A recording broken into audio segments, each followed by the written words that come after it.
procedía de atresia esofágica, enterocolitis necrotizante y defectos de la pared abdominal. Empezamos con la atresia esofágica. La atresia esofágica es una patología por la cual hay una interrupción de la continuidad del esófago. Es un defecto congénito, no se conoce su etiología, pero se da en la vida intraútero y se presenta en 1 de cada 3.000 nacidos vivos. Tiene 5 presentaciones y la más común es esta, la atresia esofágica proximal con una fístula traqueoesofágica distal. Se puede hacer un diagnóstico prenatal con la ecografía, pero es poco sensible y también no sirve para mucho porque en la vida prenatal no se puede realizar ningún tratamiento. Simplemente se puede preparar a los padres para que al momento del nacimiento se realice la intervención quirúrgica lo más pronto posible y se eviten otras complicaciones como la neumonía. En la ecografía se puede ver polidramnios, que se considera polidramnios cuando el líquido amniótico está por 1.500 a 2.000 mililitros, pero esto solo se presenta en los casos sin fístula, es decir, en este caso, porque en la vida intraútero el bebito tiende a tomar líquido amniótico, pero como acá hay una atresia, entonces no va a poder tomar ese líquido amniótico y va a tender a aumentar. Se presenta en el 80% de los casos el polidramnios, pero que tienen esta variante de la atresia esofágica. En los casos con fístula es más raro porque sí va a entrar el líquido amniótico a través de la fístula que hay en la tráquea. Los signos varían también de acuerdo al tipo de atresia esofágica que hay. Por ejemplo, la imposibilidad de pasar una sonda nasogástrica en el paritorio. Esto es un hallazgo porque no todos los bebitos van a necesitar una sonda nasogástrica para la aspiración de fluidos. Si el bebito tiene un Apgar mayor de 7, no va a ser necesario esto y en el momento que está con la madre piel con piel se va a mantener asintomático. Ya en el momento de que empiece su alimentación, entonces va a empezar a presentar cianosis y atragantamiento al momento de tomar la leche, porque o si tiene la variante de atresia esofágica proximal, no va a poder pasar, y si tienen las variantes que tienen una fístula traqueoesofágica proximal, la leche materna va a ir a través de la tráquea y puede ir hasta los pulmones provocando neumonías por aspiración. La cialorrea también es un signo que se ve cuando el bebito empieza a babear mucho, ¿no? Porque no puede pasar su saliva y no puede, y va a estar expulsándola a través de la boca. Y la distensión abdominal es un signo que se da principalmente en esta variante, que también es la más común. Cuando no hay una atresia esofágica proximal y la fístula traqueoesofágica se une, la fístula traqueoesofágica permite que el estómago se llene de aire, lo que va a provocar una distensión abdominal como la que vemos acá. Esta es la variante más común, como ya les dije. El abdomen excavado se va a dar principalmente en esta presentación, en la que el estómago no va a presentarse tanto ecográficamente.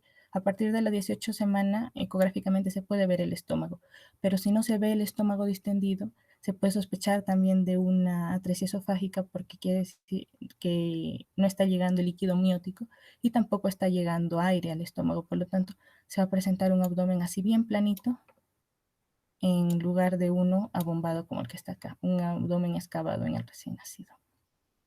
Acá se ve la sonda nasogástrica que se acomoda en la atresia y tiene que ser una sonda nasogástrica de más de 10 milímetros, nos dicen, para que no se acomode esto de esta manera y nos dé la sensación de que sí está llegando hasta el estómago.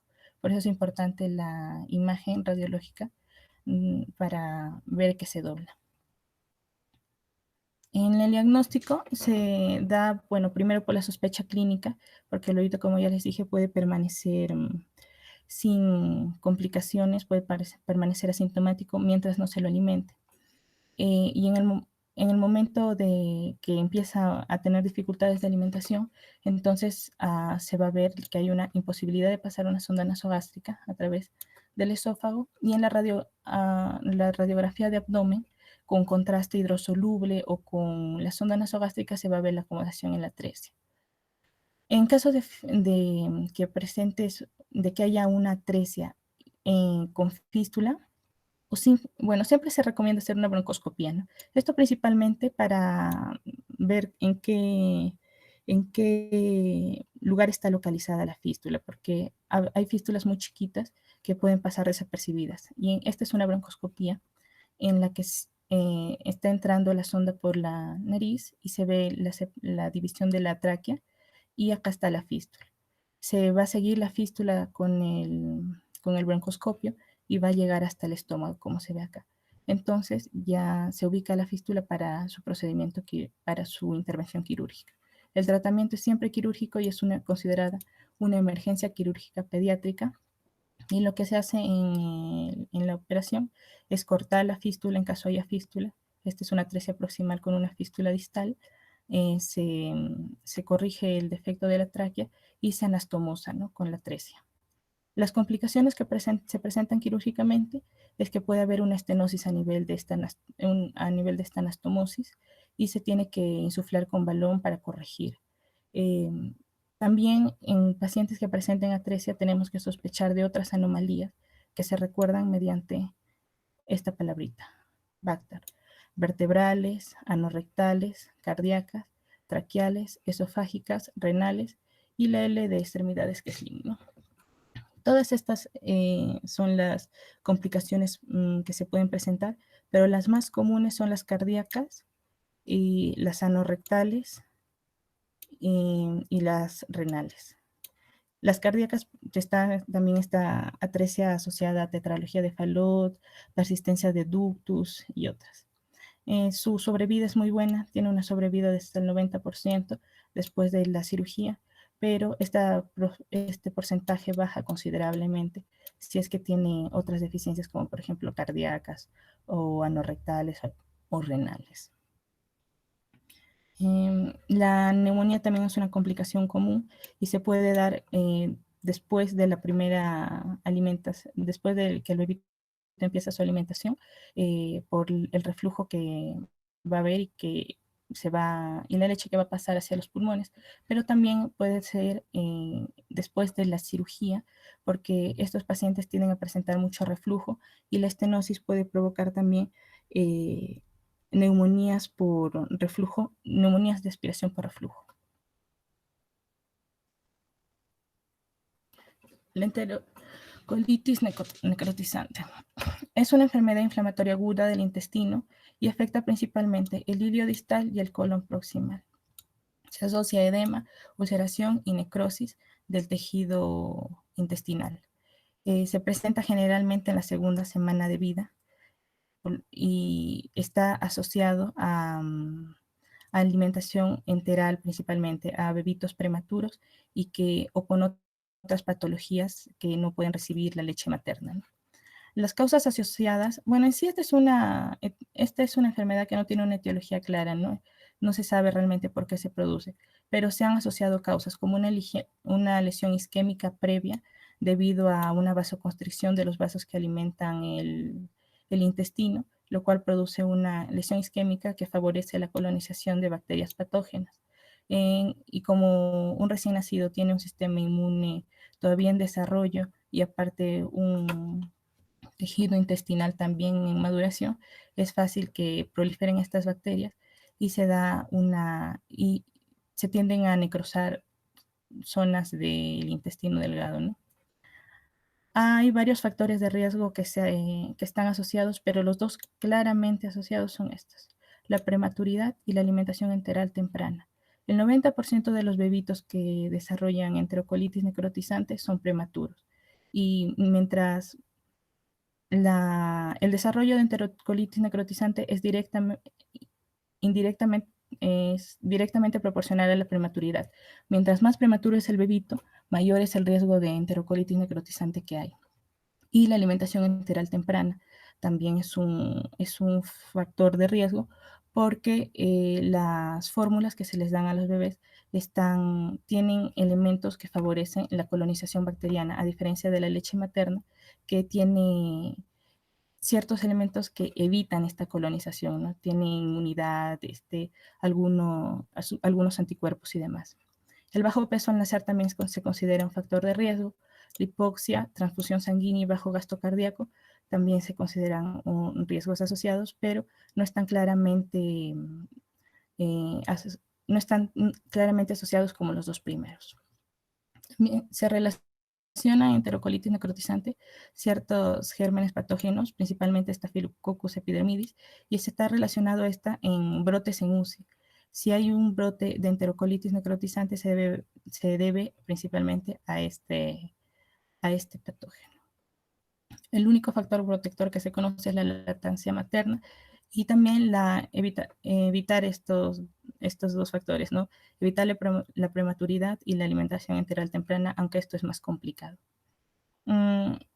La sospecha de enterocolitis necrotizante se da mediante los estadios de Bell.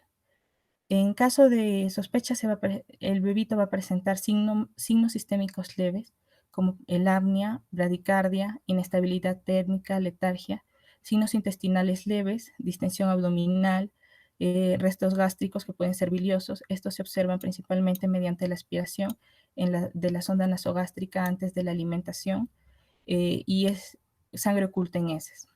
En la radiografía no se ve unos signos específicos, sino hasta que ya ha habido perforación. Y cuando hay perforación ya se pasa a una enterocolitis necrotizante confirmada, donde los síntomas sistémicos van a ser moderados, ya va a empezar a presentar signos de shock, signos intestinales adicionales como el silencio abdominal, el dolor a la palpación del abdomen y signos radiográficos específicos como la neumatosis intestinal y el gas en el sistema portal debido a la perforación que ha habido en el intestino. Las alteraciones analíticas son la acidosis metabólica, la leucopenia y la trombocitopenia.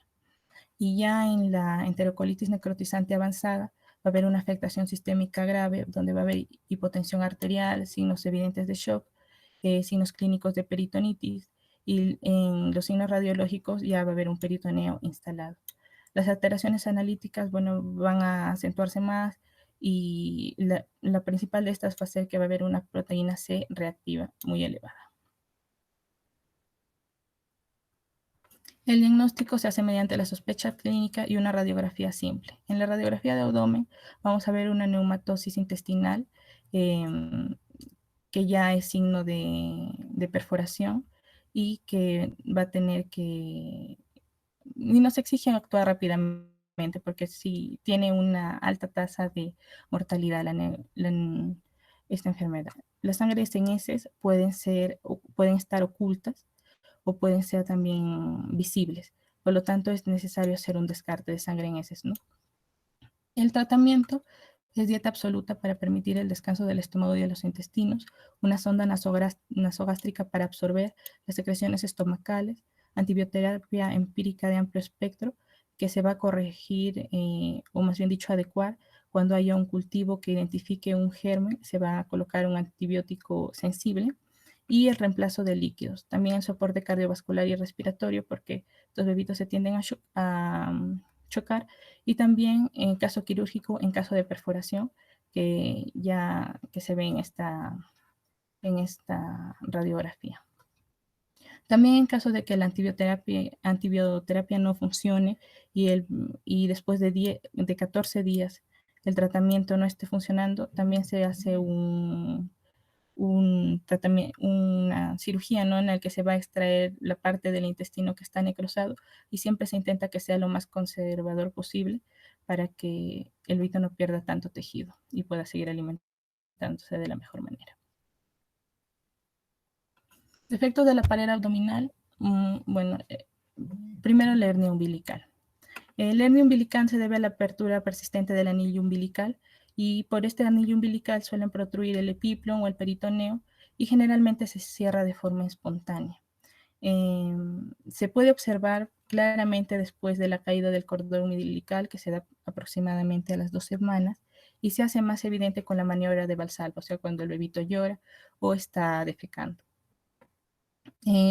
Si persiste más allá de los 3 hasta los 4 años, se puede pensar en una cirugía, y si es que hay complicaciones como atrapamiento, se puede hacer antes la cirugía.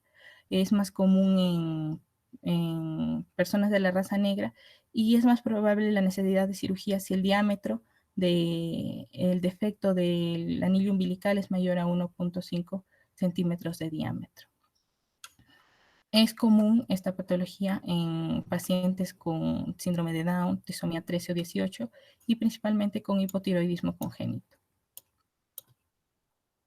Otros efectos de la pared abdominal que ya nos había mencionado Diego en su exposición son la gastroquisis, y ya solo agregar acá que, bueno, si es el defecto de la cierre de la pared abdominal, donde el intestino sale hacia el exterior, y la gastroquisis siempre tiende a ser menos grave porque tiene raramente otras malformaciones asociadas, agregar eso, ¿no? Y se puede detectar mediante la ecografía en la vida intraútero. En caso de que esto suceda, el bebito tenga esta patología, lo que se hace es proteger los intestinos con una bolsa de hemofluidos para evitar la pérdida de calor hasta que se pueda hacer la corrección quirúrgica. Y en cuanto a la onfalocele, esta sí generalmente viene asociada a otras malformaciones, y puede romperse el peritoneo que lo recubre, y si ese es el caso, se tiene que tratar también como una gastroquisis. De lo contrario, solamente se protege con bolsas estériles con suero fisiológico, y hasta que se pueda hacer la corrección quirúrgica, ¿no? Y ya, y las preguntas que he encontrado respecto a estos temas, chicos, están bien fáciles, así que ya pues respondanlas. La indicación quirúrgica es obligada en un paciente afectado, es obligada en un paciente afectado con enterocolitis necrotizante cuando presenta uno de los siguientes signos clínicos.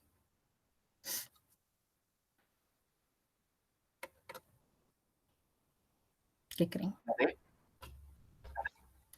Sí, neumoperitoneo, ¿no? Cuando ya está clara la perforación, se tiene que hacer sí o sí la cirugía, y en caso de que no se responda a la antibiótico terapia establecida.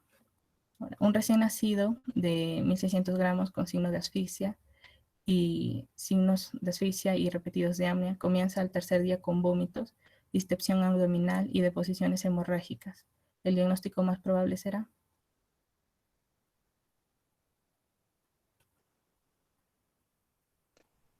Hay 2 atresias de ano. ¿No sería enterocolitis H, necrotizante? enterocolitis necrotizante. Sí, sí, enterocolitis necrotizante. Ya, disculpen por la tragedia, no, esta no es. Ya, eso es, chicos. No había muchas preguntas al respecto, he buscado, pero no había. ¿Alguna duda, algo que les pueda, que de pronto no les ha quedado claro?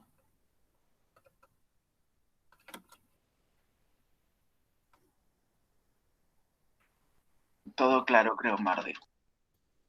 Ya. Entonces dejo de compartir. Ya ahorita comparto.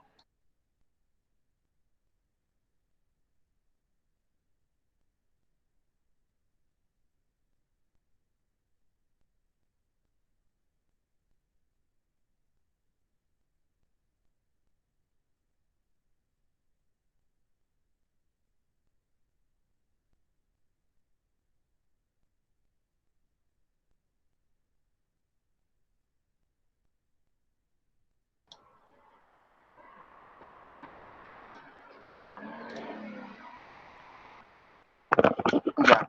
Sí la ven, ¿no? ¿Sí se escucha?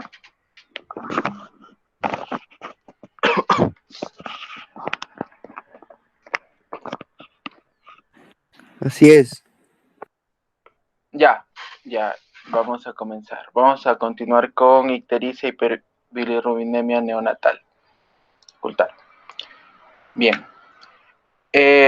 Para este tema es importante recordar el metabolismo de la hemoglobina y de la bilirrubina, porque según como vamos a ver, la alteración de estas vías va a desencadenar lo que es la ictericia en el neonato. Para recordar qué es lo que pasa con los glóbulos rojos después de 120 días, estos van al sistema retículo endotelial y ahí van a ser fagocitados por los macrófagos. Y esa hemoglobina se va a dividir en el grupo hemo y en la globina. La globina se va a dividir en aminoácidos para la posterior formación de proteínas y el grupo hemo, mediante la hemooxidasa, se va a desintegrar en monóxido de carbono, biliverdina y fierro. Ya, entonces esta biliverdina, mediante esta enzima reductasa, se va a convertir en bilirrubina no conjugada. Esta bilirrubina es insoluble y también es lipofílica e insoluble, es decir, hidrofóbica. Entonces esta bilirrubina no conjugada va a ir acompañada en la sangre por la albúmina. La albúmina es la encargada de llevarla hacia el hígado y en el hígado va a ser convertida, va a ser conjugada mediante esta enzima, que es importante también, la glucuroniltransferasa. Se conjuga principalmente con el ácido glucurónico en el 80%, también con el ácido sulfúrico y otras moléculas. Bien, esta bilirrubina conjugada también se le llama directa o también hidrosoluble, va a pasar al intestino delgado y mediante acción bacteriana va a ser convertida en urobilinógeno. Este urobilinógeno, el 80% va a sufrir oxidación, convirtiéndose en estercobilina y va a depositarse en las heces. El 2% va a convertirse en urobilina, va a atravesar o reabsorberse a la sangre, va a ir al riñón y va a ser un pigmento de la orina, es lo que le va a dar color a la orina, la urobilina.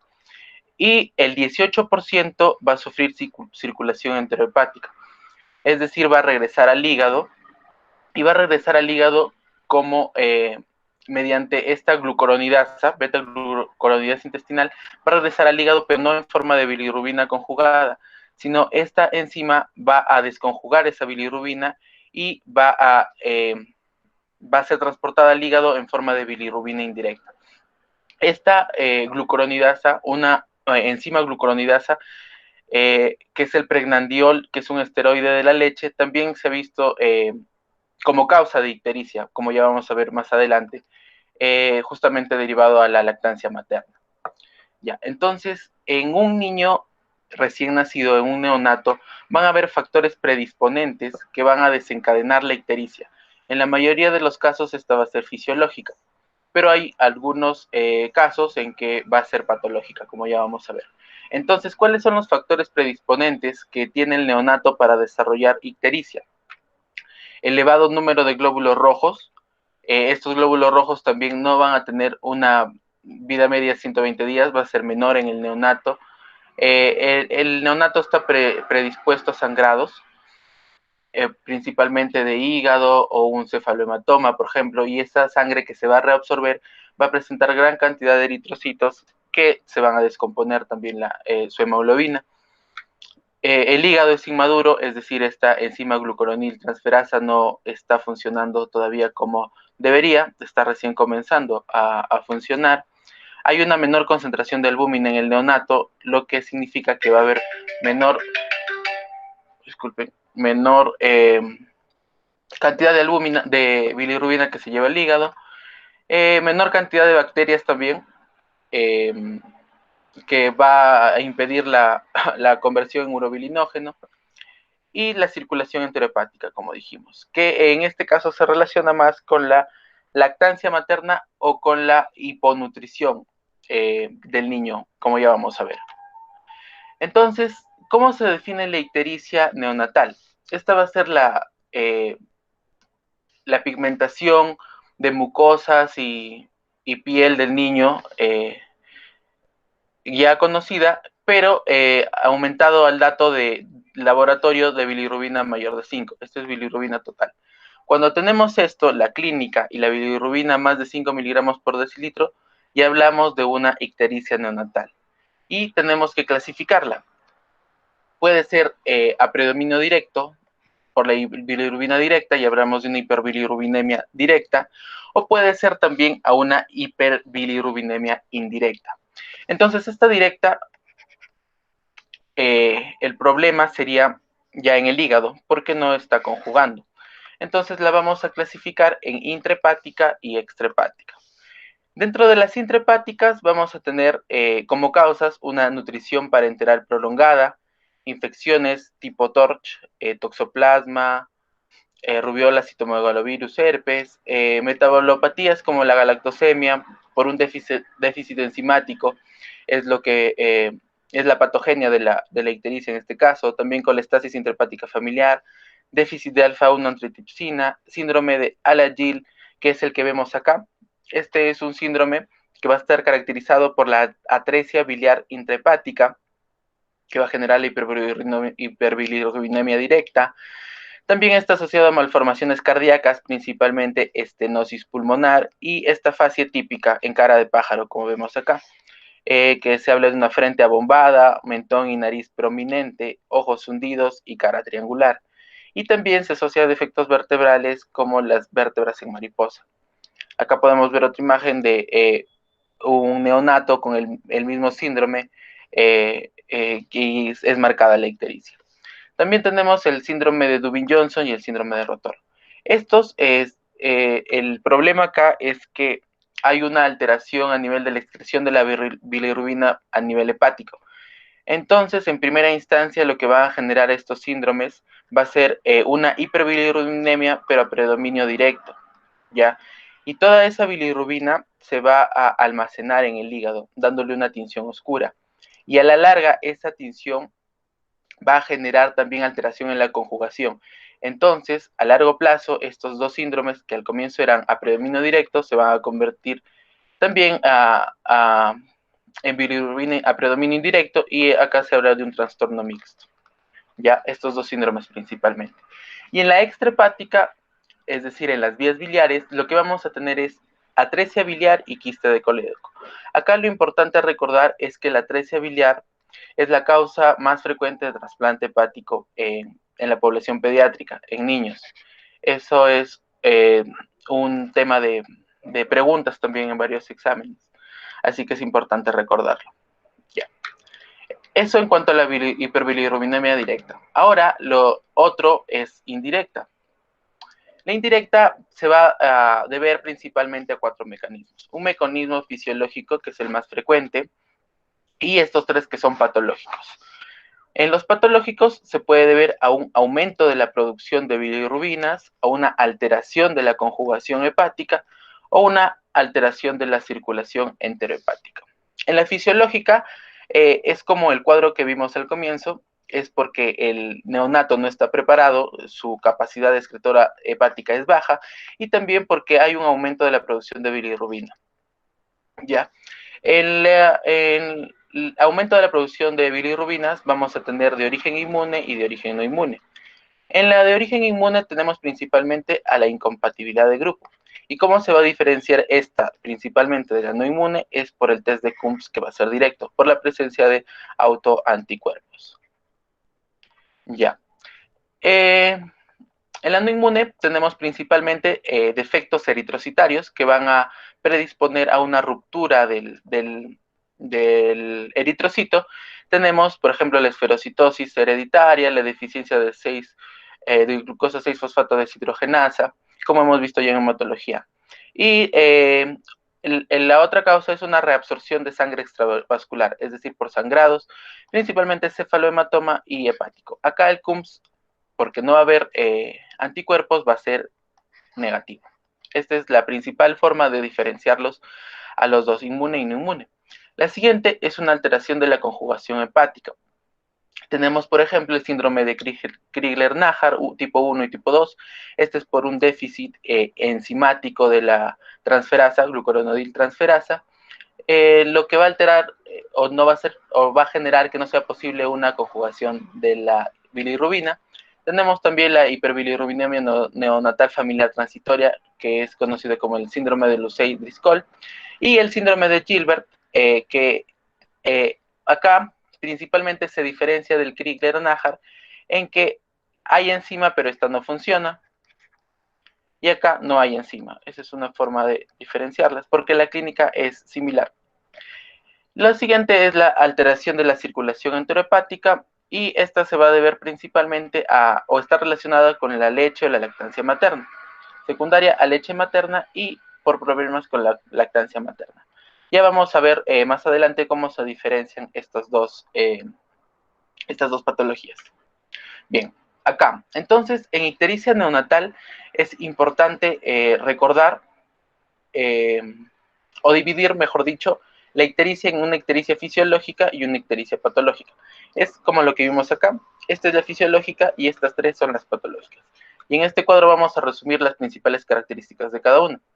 Entonces, el tipo de la fisiológica va a ser principalmente o siempre de predominio indirecto. Esto es importante recordar. Siempre la fisiológica va a ser de predominio indirecto. Y la ictericia patológica puede ser directa o indirecta, como ya vimos. En la bilirrubina directa se habla de una colestasis, un patrón colestásico, es decir, patológico, cuando tenemos más de 2 miligramos por decilitro o esta bilirrubina directa es más del 20% de la bilirrubina total. En cambio, en la fisiológica no va a haber ese problema. En cuanto a la bilirrubina indirecta, lo normal, o no lo normal, sino lo fisiológico, es que en un recién nacido a término haya menos de 12, en un pretérmino menos de 15, y en la sangre del cordón bilirrubina indirecta menos de 3. Entonces, hablamos de hiperbilirrubinemia indirecta patológica cuando estos valores sobrepasan ese umbral de 12, 15 y 3. Bien, otra cosa importante y que es motivo de muchas preguntas es el tiempo en que se presenta. La ictericia fisiológica siempre va a ser después del primer día de vida. En cambio, la patológica se va a presentar antes de las 24 horas. Eso es importante diferenciar. Bien, otra cosa importante también va a ser la duración. Se habla de que una ictericia fisiopatológica en un recién nacido a término va a ser menos de 7 días. Va a tener una duración de una semana más o menos. Y en un pretérmino, menos de 2 semanas. ¿Ya? El pico en un recién nacido a término va a ser al segundo día. Es decir, si le tomas una bilirrubina en ese entonces al paciente y ves que no está muy elevada, ya no puedes sospechar en una ictericia patológica o te inclina más a una ictericia fisiológica porque ya sabes que está en el pico y va a descender. Y en el recién nacido pretérmino, este pico es entre el cuarto y el quinto día, dura más. En el pretérmino siempre está asociada a números más grandes. Por ejemplo, acá, pretérmino 14 días. Acá en la bilirrubina indirecta también 15. ¿Ya? Y la patológica se habla cuando dura más de una semana en el a término y 2 semanas o 14 días en el pretérmino. Otra diferencia importante es el ritmo de aumento, es decir, cuánto aumenta la bilirrubina por día. Se habla de que es fisiológico si aumenta menos de 5 miligramos y patológico cuando aumenta más de 5 miligramos. ¿Ya? En la clínica, la ictericia fisiológica va a ser generalmente asintomática, excepto la ictericia que se presenta, y va a ser transitoria. Y la patológica se asocia así a más síntomas como, por ejemplo, vómito, letargia, pérdida de peso, asociado a la etiología que desencadena esa ictericia. Otra cosa importante a diferenciar es esta alteración de la circulación enterohepática, que se va a dividir en una ictericia secundaria a leche materna y una ictericia asociada a lactancia materna. Entonces, cuando hablamos de una ictericia secundaria a leche materna, estamos hablando del líquido, de la leche, ¿ya? En cambio acá, en una ictericia asociada a lactancia materna, más se habla de la técnica que de las sustancias del líquido, ¿no? Entonces, las diferencias. La bilirrubina que van a presentar el predominio va a ser indirecto en ambas, ¿ya? ¿Cuál es la patogenia de la ictericia secundaria a leche materna? Lo que va a haber acá es una inhibición de la conjugación, es decir, a nivel hepático, la bilirrubina indirecta no se va a poder convertir en bilirrubina directa. Y esto va a generar un predominio de bilirrubina indirecta. ¿Qué desencadena esto? Es el pregnandiol, son pregnanos, estos son esteroides presentes en la leche, y el principal involucrado se dice que es el pregnandiol, ¿ya? Es el que va a inhibir esta conjugación. El tiempo de presentación también es importante y este es de inicio tardío, en la segunda semana, ¿ya? En cambio, la ictericia asociada a lactancia materna, que también es de predominio indirecto, esta es más por una circulación enterohepática. Esta sí es su patogenia, en su patogenia está involucrada la circulación enterohepática. ¿Qué es lo que sucede?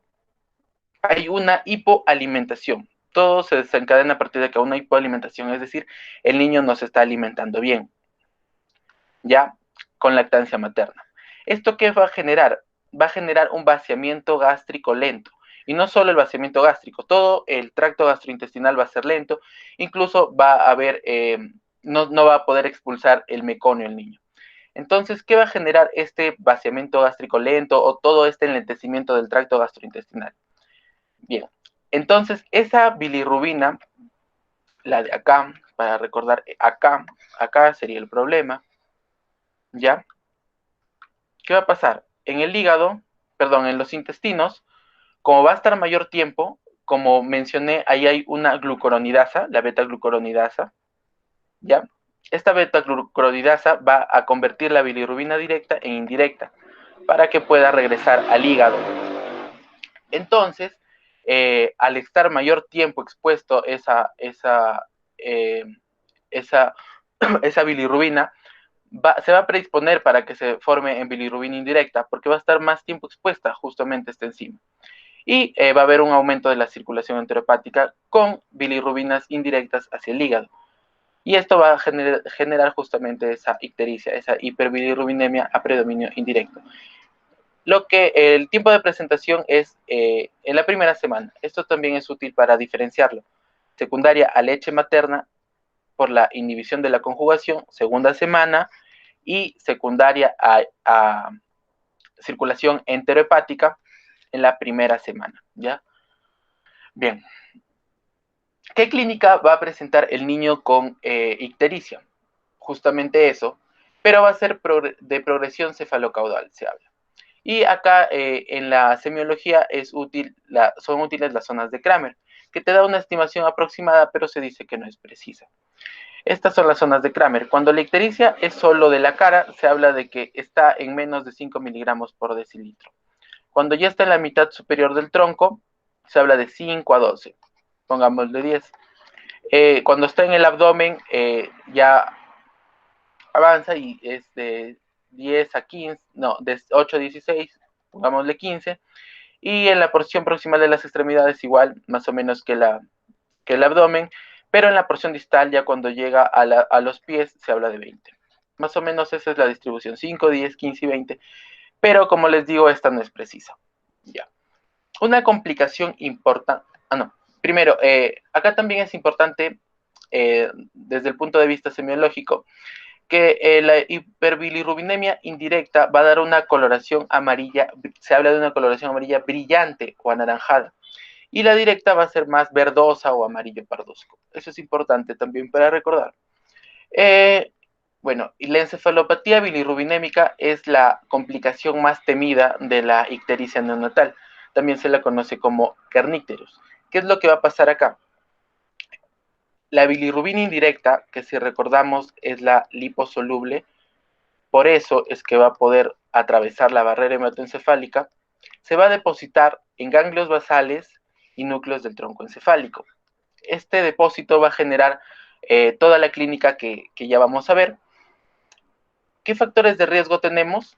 Una bilirrubina total mayor a 20, que el niño sea inmaduro, a mayor inmadurez es mayor el riesgo, y también episodios de asfixia.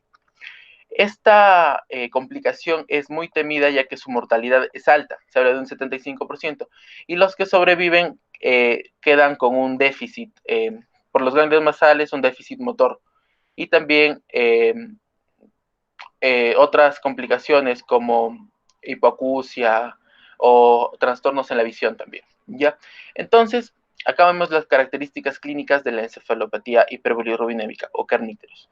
Va a presentar una forma aguda, que se habla de una fase 1, fase 2 y fase 3, y una forma crónica, ya generalmente las consecuencias de este kernícterus. Entonces, la fase 1 va a haber una succión pobre, estupor, hipotonía, pueden haber convulsiones. La fase 2, que es en la primera semana más o menos, se habla principalmente de una hipertonía de los músculos extensores, opistótonos, recrólisis, retrocolis, tortícolis con la cabeza hacia atrás, fiebre. En la fase 3, después de la primera semana, ya se queda con la hipertonía el niño. Recordemos que en las primeras horas va a haber una hipotonía y luego ya es una hipertonía, justamente por la complicación o el depósito que se da en los ganglios basales y altera el sistema motor. En la fase crónica, en el primer año ya va a haber una hipotonía, reflejos tendinosos exaltados, reflejos cervicales obligatorios, tónicos cervicales obligatorios, retraso en la adquisición de las habilidades motoras, y tras el primer año el niño va a quedar el que sobrevive con trastornos del movimiento, coreoatetosis, balismo, temblor, mirada hacia arriba, hipoacusia neurosensorial, eso principalmente. Y acá podemos ver el depósito de esa bilirrubina indirecta en los ganglios basales y también en el hipotálamo acá. Bien. En cuanto al tratamiento, el objetivo principal del tratamiento es justamente evitar ese kernícteros, ¿no? Evitar la neurotoxicidad. Bien. El esquema terapéutico va a ser principalmente la principal medida o la primera medida va a ser la fototerapia. ¿Cuál es el mecanismo de la fototerapia? Esta fototerapia va a generar algunas reacciones fotoquímicas que va a generar que la bilirrubina... el problema es que la bilirrubina no se puede conjugar.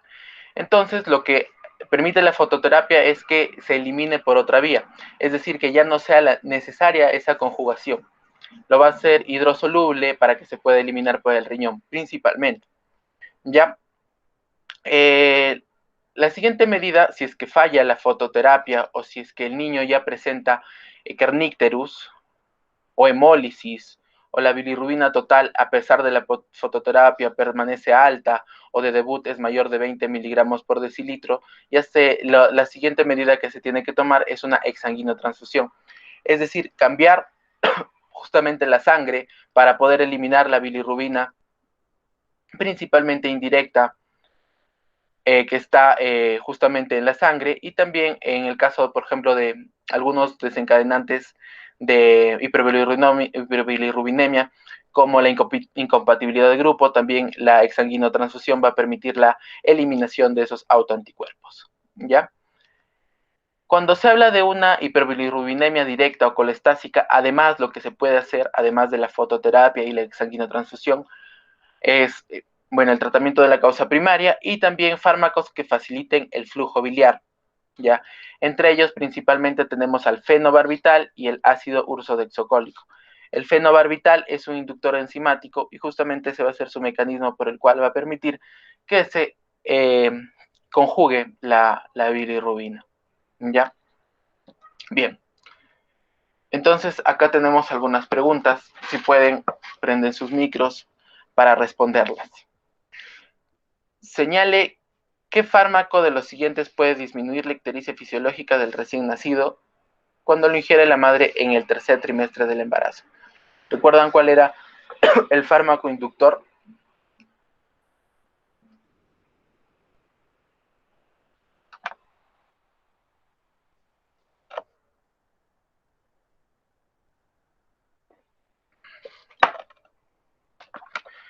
Ya, acá sería el fenobarbital.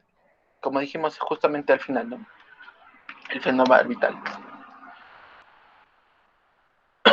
Ya. ¿Cuál de las siguientes no es una característica de la ictericia fisiológica? Ya. Bilirrubina directa menos de 2, sí. Hablamos que si es mayor a 2, es un patrón colestásico, ¿ya? Bilirrubina indirecta en sangre del cordón menor a 3, también bilirrubina indirecta. Inicio a partir de las primeras 24 horas. No, justamente habíamos dicho, que es después de las 24 horas. Duración inferior a 7 días, sí. En el atérmino, menor a 7 días. En el pretérmino, menor a 14 días.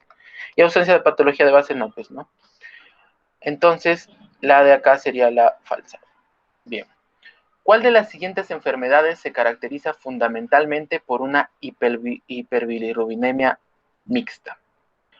Acá, si recuerdan, el Rotor y el Dubin-Johnson eran los que se relacionaban a mixta, principalmente de inicio bilirrubina directa, y por el depósito el depósito prolongado que altera la conjugación, también va a haber una bilirrubina indirecta a largo plazo, y ahí se habla de un trastorno mixto. Bien. La ictericia fisiológica tiene las siguientes características, excepto.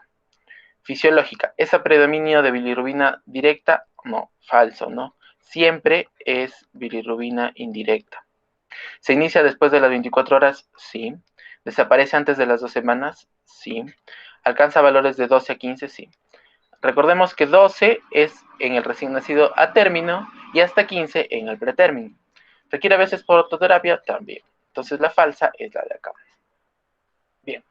¿Cuál de las siguientes afirmaciones es falsa respecto a la ictericia fisiológica del recién nacido? Bien. ¿Es más intensa entre el tercer y cuarto día de vida? Si en el pretérmino esto es verdad.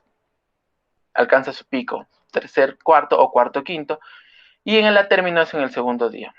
¿Ya? La cifra de bilirrubina total suele ser inferior a 13. Ya, la bilirrubina total, la bilirrubina total, recordemos que se habla de una ictericia neonatal cuando está en más de 5, ¿no? Miligramos de cilitro. Entonces, la cifra de la bilirrubina total suele ser inferior a 13. En la fisiológica sí podría ser, porque es menor a, si es que hablamos, por ejemplo, de una indirecta, puede ser menor de 12 a 15. Por lo tanto, una total sí está dentro de esos rangos, ¿verdad? Dura alrededor de un mes. Esa es la falsa. Es menos de 2 semanas como máximo. Y el estado general es bueno, verdadero. Ya. Respecto a la ictericia fisiológica, marque lo verdadero. No se presenta en las primeras 24 horas, verdadero. Se presenta en las primeras 24 horas, falso. La bilirrubina es mayor a 20 miligramos de cilitro o mayor a 2 miligramos de cilitro. Acá creo que he copiado mal, es 20% del total de la bilirrubina. La bilirrubina directa, 20% del total. Acá hablamos de un patrón colestásico, ¿no? Entonces esto es patológico. Entonces la verdadera, acá, no se presenta en las primeras 24 horas, después. Bien. Acá, un recién nacido varón de 4 días de edad, neonato, alimentado exclusivamente con leche materna. Es llevado al médico debido a la coloración amarillenta de su piel y ojos. Su orina ha sido clara y las heces han sido normales.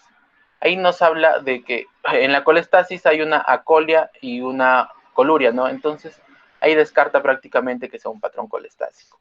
Nació a término mediante un parto asistido por ventosa y pesó 4 kilos. El embarazo se complicó por diabetes mellitus gestacional. Acá se copió doble. Su hermano mayor tuvo ictericia en el periodo neonatal. Los signos vitales están dentro de los límites normales, parece alerta y cómodo. El examen físico muestra ictericia de la piel y la esclerótica. Se palpa el hígado 1 centímetro por debajo del margen costal derecho y los estudios de laboratorio muestran.